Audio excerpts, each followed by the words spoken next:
If your Verizon router not working properly? Don't worry, in this video, I'll show you some simple steps to get your Wi-Fi back up and running. Let's get started. Step 1. Restart your router. Unplug your router from the power source. Wait about 30 seconds, then plug it back in. This quick restart often fixes common connection issues. Step 2. Check cables and connections. Make sure all the cables are securely connected to your router. A loose cable is one of the most common reasons for Wi-Fi problems. Step 3. Reduce interference. Keep your router away from devices like microwaves, cordless phones, or baby monitors. These can interfere with your Wi-Fi and weaken the signal. Step 4. Update router firmware. Log into your router's admin page and check for the latest firmware updates. Updating your router can improve performance and fix hidden issues. Step 5. Check for service outages. Sometimes the problem isn't with your router, it could be a Verizon outage in your area.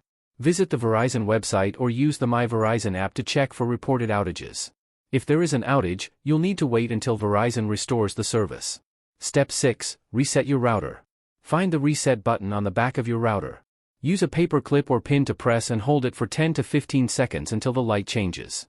Remember, this will reset your router to factory settings, so you'll need to set up your Wi-Fi name and password again. And that's it. I hope these steps helped you fix your Verizon router. If you found this video helpful, please like, share, and subscribe to support my YouTube channel. Thanks for watching.